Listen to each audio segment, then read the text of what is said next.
Tourists may enjoy hot day, but those living in small flats suffer.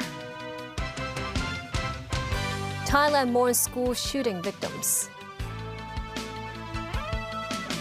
And the U.S. court stops Donald Trump's plan to build White House ballroom.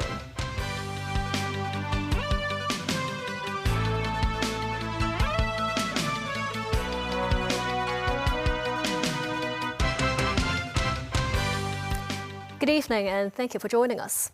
The subsiding air associated with tropical cyclone Dolphin continues to bring extremely hot weather to Hong Kong. The observatory recorded the highest temperature this year. Andy Ziauden has more. Hong Kong is observing high temperatures due to the severe Typhoon Dolphin. The temperatures exceeded 35 degrees in some areas. The maximum temperature recorded at the observatory was 34.7 degrees, the highest so far this year. It's very hot. It's probably the hottest day that I've come out running. I think it's 34 degrees today, something like that, so quite tough, yeah. It has been challenging for joggers to keep their usual practice. However, travelers have been enjoying the warmth while taking some preparatory measures to avoid heat stroke. It's very hot. Very hot. But I like the hot, because we're from Jersey, New Jersey, and it's very cold in New Jersey, so it's nice to have some warmth. I prefer the warm air because I have asthma, and as a child I'd run outside, and when it was cold out I couldn't breathe very well, so here I'll be more than happy to run a couple miles. Just like everybody else around here, usually I'll have an umbrella. If I go swimming I wear a sun shirt, so I try to do what I can do because my grandmother had skin cancer, and so I kind of want to try to avoid that. Temperatures in Shenzhen and Yunlong reached 37 degrees. People living in subdivided units have been suffering from the heat, but still couldn't dare to open the windows in fear of insects and ants. Ms. Lau says she would cap air conditioning to 1 hour a day to save electricity bills, using small fans and multiple cold showers instead to save money. High temperature weather is expected to continue midweek next week. Members of the public, please pay attention to health conditions, drink more water, and take all necessary protective measures against the heat. And this is Ziauden, TVB News. Dolphin is expected to land along the coasts of Fujian and Zhejiang between Sunday evening and Monday morning, with local weather beginning to deteriorate. Winds strengthen further this afternoon off the coast of Zhoushan, Zhejiang, bring rough seas with swells reaching up to 10 meters. Authorities dispatched personnel to patrol the coastline. Workers in Zhoushan and the container terminal in Wenzhou was evacuated, and heavy machinery and empty containers have been made steady. Fujian activated Level 2 emergency response for typhoon prevention and suspended 19 coastal shipping routes. Vessels returned to the harbor to take shelter. The National Meteorological Center of CMA forecasts continuous heavy downpours across Fujian, Taiwan, Zhejiang, Shanghai, and surrounding areas from Saturday to next Wednesday. They issued the orange alert, urging the public to take precautionary measures. A 25-year-old man was assaulted with a knife by a lower-floor resident at Upper Wong Tai Sin Estate inside an elevator. The assailant later fell from height and died. Police received a report at around 7:30 a.m. A 25-year-old man was later found to sustain multiple knife wounds on his head and torso inside an elevator. He remains in hospital in critical condition. After investigation, it was revealed the victim lived one floor above 46-year-old perpetrator. The man slashed the 25-year-old while the victim was entering the elevator before returning to the unit and plunging to his death. Police say the deceased had a history of mental illness, and the pair had argued multiple times over noise issues. Some lawmakers say the housing department should allow more flexibility in rehousing applications, as police say the deceased had applied for relocation, but the application has been under review. A group of employers on Saturday called for a salary freeze for foreign domestic helpers after labor unions have proposed to raise the minimum wage from $5,100 to $6,670. Memo Sangai reports. The Labour Department reviews the salary of foreign domestic helpers each year, with the last adjustment being in September. On Saturday, the Quadripartite Alliance for Harmonious Employment Practices and more than 10 foreign domestic helper employers spoke to the media after attending a closed-door meeting with the government. The organization says 6,211 employers responded to a July survey. It asked whether the government should freeze the salary and food allowance of foreign domestic helpers at $5,100 and $1,236.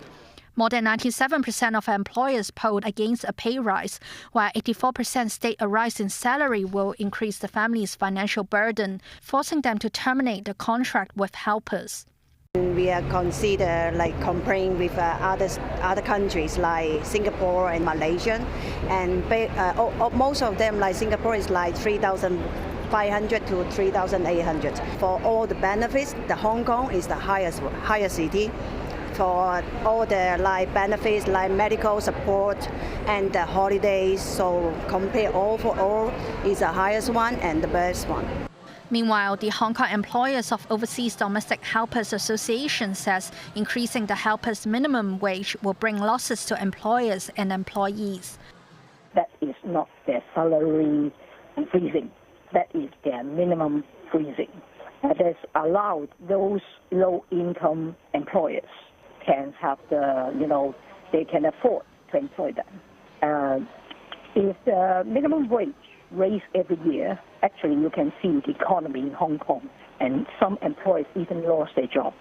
So in order to attract, or better say, we help and encourage more employers to continue to employ domestic helpers from overseas, I think freezing of the minimum wage is one of the methods. She says the government must consider the financial ability of employers when conducting the relevant review. Moments 9, TVB News. Mourners paid tribute to the victims of a deadly shooting in Thailand, a day after a student shot and killed multiple people at a high school outside Bangkok before killing himself. More than 20 people were also wounded, most between the ages of 12 and 14 years old. Tracy Furness has more. Debsirin Nonthaburi School in Nonthaburi Province, where the shooting took place at 10 a.m. Friday. Saturday morning, and mourners are seen laying flowers at the school's entrance.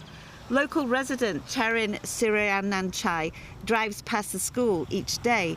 He lays flowers with his 9- and 6-year-old sons.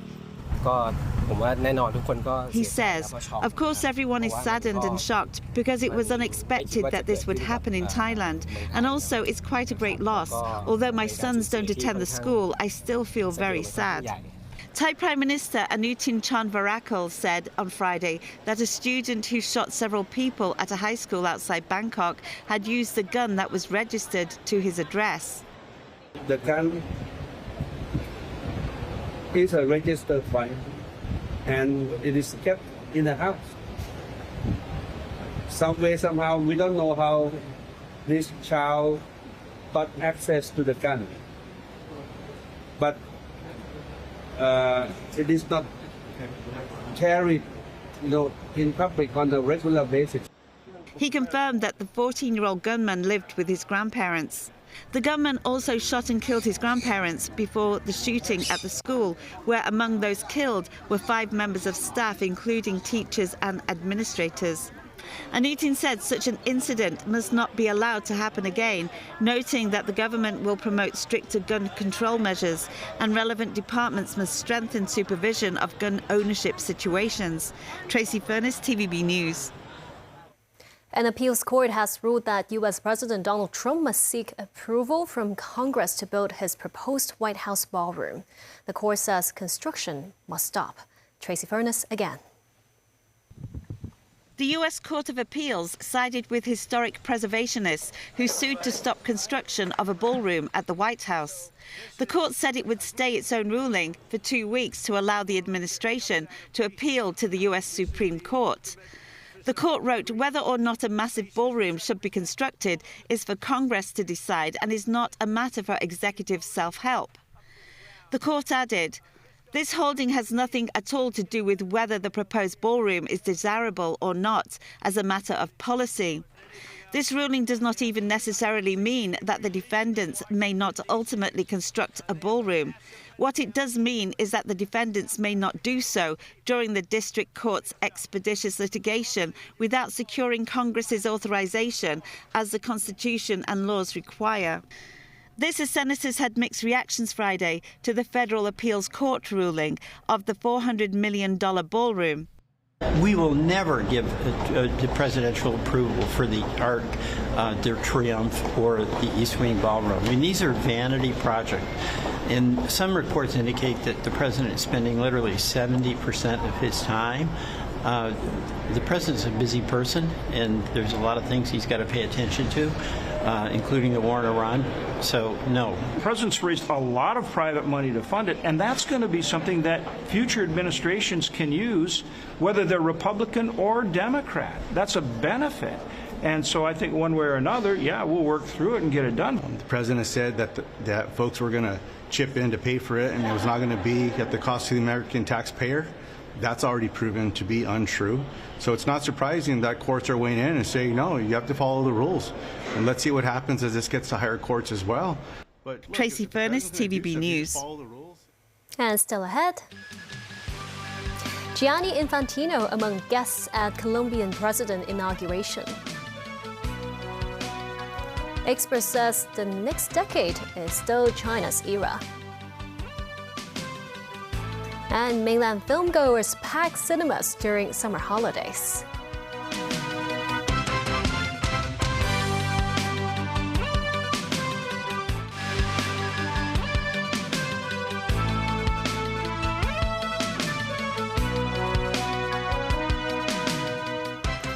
Welcome back. FIFA President Gianni Infantino was in Cali, Colombia Friday afternoon attending the swearing-in of Abelardo de la Espriella as Colombia's president. The swearing-in ceremony took place under heavy security in Cali, a city in the country's volatile southwest, breaking with tradition of holding the ceremony in the capital, in a move meant to signal his hardline approach to illegal armed groups. De la Espriella succeeds Gustavo Petro, winning a close runoff election on June 21st against the outgoing president's ally, Senator Ivan Cepeda. And Battle FIFA president who attended the ceremony is facing a revolt after his failed plan to sell stakes in the World Cup. This while an investigation by the Daily Telegraph newspaper reveals that UEFA paid off Infantino's alleged lover while he was its general secretary, an allegation Infantino is said to have denied. In an interview with TVB News, the Greater China chairman of an international consulting company stresses the next China is still China, and the next chapter of the country is likely going to see top-class domestic businesses competing among themselves and with outsiders. China's economic growth in the second quarter stood at 4.3%. The pace was slower than expected with a recent wave of closures among China's popular e-commerce clothing brands, some boasting over 4.6 million online followers. Still, the industrial output remained relatively resilient, largely buoyed by AI and advanced manufacturing-related industries. Zhong Ai McKinsey's Greater China chairman has advised major U.S. and Chinese companies for some 25 years and rubbed shoulders with business and economic leaders, including at the World Economic Forum in Davos, Switzerland, for years. Despite the apparently mixed economic signals, he believes the next decade is still the China era. You see still an overhang of the real estate bubble. You still see decreasing returns to a lot of the infrastructure investments. But on the other hand, all the innovations, all the speed, because China's speed, can be a catalyst for you to accelerate your development, to accelerate the speed on how you do things. While he is bullish about China's continued ascent, he admits it comes at a cost, both a cutthroat competition among local players and increasing difficulties for foreign enterprises to tap profits in the next China. It's very painful as an individual company. Local domestic competitors have really matured in every single category. We see Chinese competitors who are as good as or even better than the multinationals who are operating in China. His advice? If you're not localized enough, if you're not innovating, if you're not putting all of your R&D in China right now, you're not moving as quickly as the Chinese local competitors. That's the in China, for China model. It's also a market that you get inspiration from, that you get innovations from, that you get R&D from, that you get intellectual property from. So the nature of the Chinese market, what it means for you, I think will fundamentally change in the next decade. It says AI investment will complement, not replace human talent. This as the company plans to grow its manpower by around 20%, with most of the new hires coming from entry-level jobs. Zhong Ai says while the climate between the two superpowers might continue to see flares of tensions, the weather is getting better with some sunshine and stabler conditions. Scholar Kevin Choi, who co-founded a think tank focusing on geopolitics and economic analysis, says another key is for China to also be more attuned to diverse markets if it wishes to further extend its global presence. Half of the story is the claim that China is still China, but then in half of the story, according to Mr. Ngai, is that we're facing a lot of new challenges. So we can't just stick to our own ways. And the next round, we need to stand outside, walk outside, and then work with them. And then the more the cultural converge, that's going to help to work things together. China's summer box office has surpassed 8.12 billion yuan in total ticket revenue as of Friday night, driven by a flurry of standout domestic and international releases. Danny Zhou has details. This cinematic revival is buoyed primarily by domestic productions that dominated the upper tiers of the competitive summer slate. Among them, the family-friendly fantasy feature All Wishes Come True, launched on July the 18th, reimagines the classic folklore of the 8 immortals through stories of 8 ordinary people, and is now one of the top 10 highest-grossing animated films in China's box office history. The film is also set for release in many countries and regions worldwide to bring the beloved mythology to global audiences. Kung Fu Soccer marks the return of the king of comedy, Stephen Chow. It kept daily national ticket sales above the 100 million yuan mark in a 27-day streak, captivating millions of moviegoers with Chow's signature blend of hyper-stylized martial arts and underdog sports drama. While homegrown productions continue to gather steam, international tentpoles remain steady, with Spider-Man: Brand New Day ranking 3rd on the season's box office chart. The Marvel blockbuster premiered in China on July the 29th, 2 days prior to its North American debut, which showed Hollywood's growing confidence in the Chinese market. Danny Zhou, TVB News. Over the past 3 years, Fujian has been turbocharging its efforts to develop its marine economy as part of the country's 15th five-year plan, fusing traditional fisheries with large-scale investment in high-tech ocean industries. Take a look.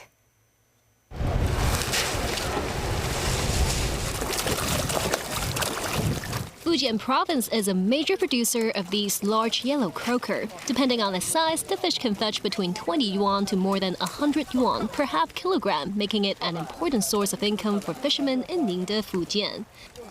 In the 1980s, yellow croaker was once pushed to the brink of extinction because of overfishing.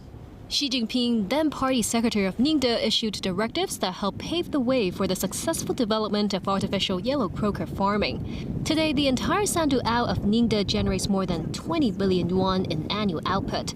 At this fish farm alone, around 30 tons of chilled yellow croaker are shipped to Hong Kong every day. This food supplier from Sandu Ao says Ningde has favorable conditions for fish farming, including clear waters, natural shelters from storms, and relatively stable water temperatures. But operating offshore fish farms in the middle of the ocean presents another challenge: electricity supply. A nearby energy storage system collects electricity generated from wind and solar power. It can produce around 200 kilowatt-hours of electricity per day and can sidestep past problems from diesel generators such as safety risks and possible pollution to the sea. Under the National 15th Five-Year Plan, the country aims to comprehensively develop its marine economy. 3 years ago, Xiamen was approved to establish the Marine High-Tech Industrial Park, with the first batch of projects nearing completion. Among the focuses is the development of deep-sea intelligent equipment and marine biomedicine, which extracts substances from marine organisms or resources for use in medicine and health products, such as anti-aging skincare products. The park also aims to collaborate more with some universities in Hong Kong to conduct related marine research. Medical Center of the Chinese University of Hong Kong, Shenzhen, is set to fully open at the end of this year. Samantha Low has the story. Many would opt for health checkups even without symptoms for peace of mind. Hong Kong residents now have a new choice in Shenzhen. This hospital is co-founded by CUHK Shenzhen, and the Public Health and Hygiene Commission of Shenzhen Municipality, claiming to match the medical standard of its counterpart in Shenzhen, Hong Kong. Located at about half an hour's drive from the Lantau port, it currently provides outpatient and specialist services, while inpatient and emergency services will be available months later. The basic health check package costs just over 600 yuan, including liver, kidney, blood lipids checkups and more. The hospital requires patients to fill in a form of personal details, then uses AI to create a customized checkup plan. This doctor explains that in Guangdong, people have a higher risk of nasopharyngeal cancer. By collecting detailed information about one's family history, the hospital can customize items in the health check, avoiding missed detection of high-risk illnesses. The hospital also aims to conduct minimum blood draw to decrease discomfort for elderly, women, and people with delicate health conditions. I know the Hong Kong medical system is a very in short of the medical resources. We are based on China, where we have more resources in space and also manpower. Therefore, the pricing standard is different in these two places as well. So we will take advantage of this difference and also provided the service that will fill in the gap in the medical requirement or medical needs of the Hong Kong citizenship.